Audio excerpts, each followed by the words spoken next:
Hi everyone. Today I'm going to be talking about the ethics of abortion, and I'm going to start with looking at this Kristen Hawkins Q&A, and then after watching a clip from it, discussing how I think part of her argument fails and how it could be improved. And so let's go ahead and get started. So if someone needs a kidney transplant and there's only one person on the world that can provide the kidney, is it still in the government's right to force that person to give up a kidney?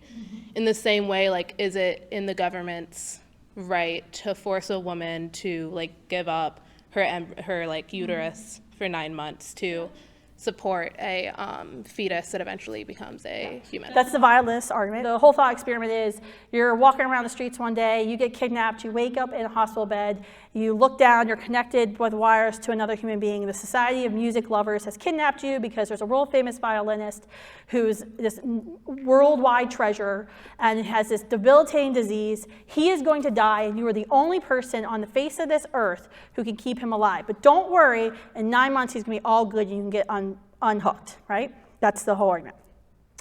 So, and that's supposed to be analogous to abortion, right? A woman having to give up the space in her uterus for a human being. I think what that analogy, that thought experiment fundamentally lacks is acknowledging the difference between stranger and the woman and the child and the woman.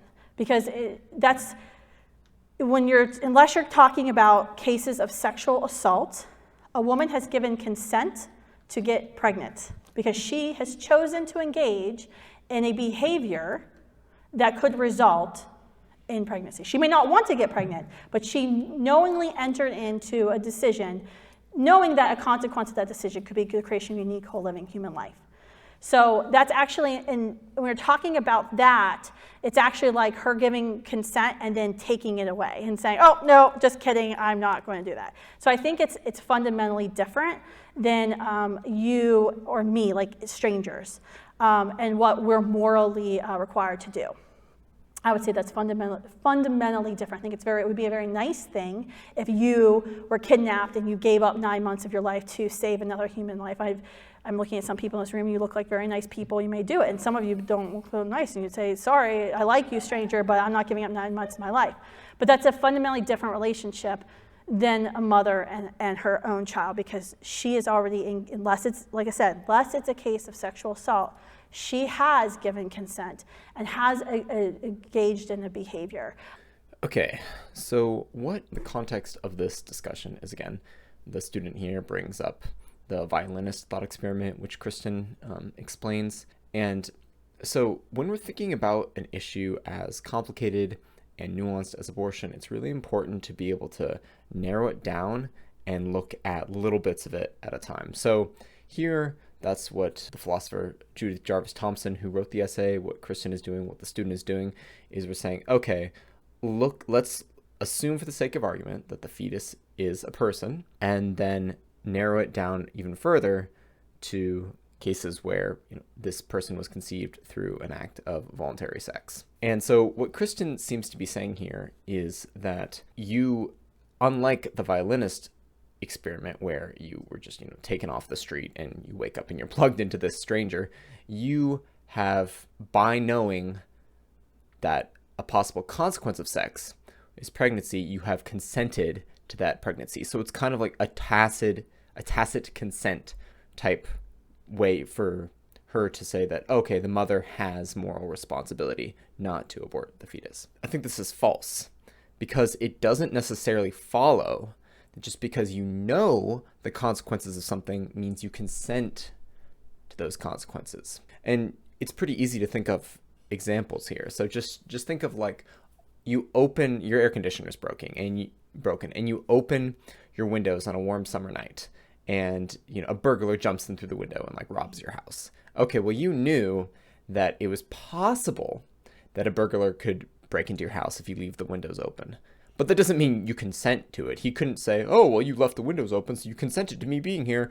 That doesn't work. Also, consider every time you drive on a highway, you know that a possible consequence is you getting killed by a drunk driver, but it doesn't follow that you consented to being killed by a drunk driver. So this line of reasoning really just doesn't work. But I think that it's possible that you could still rescue this sort of responsibility type argument, but just through like a much more narrow ethical principle. So for example, and again, this is in the context of assuming that the fetus is a person, and assuming that we're only talking about cases of pregnancy from consensual sex. So that's the background. It seems to me that when you put people in vulnerable and needy scenarios or situations, then you implicitly take on moral obligations for them. So for example, if I have a helicopter and I take someone up in the helicopter and I get like 400 feet in the air, and then I say, actually, I don't want them in my helicopter. I'm going to throw them out of my helicopter. Well, just because the helicopter's mine doesn't mean I can do that, right?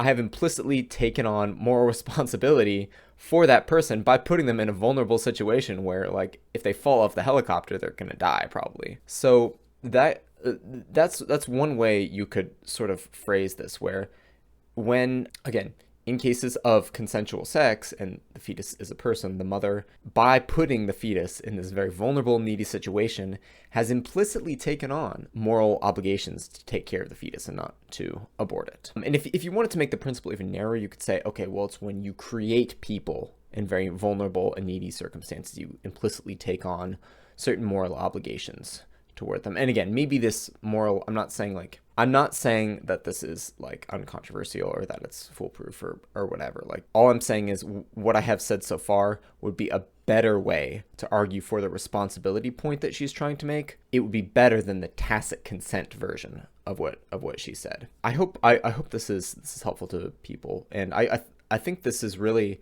important point to make, because in the sort of popular pro-life, internet space, there's a lot of people use this sort of tacit consent arguments. Like, you see this in YouTube comments all the time, but it's really just not something that you should use, because there's just counterexamples that show it doesn't work. I hope you found this helpful. If you like this video, please give it a like and subscribe, and let me know what you think in the comments. Take care.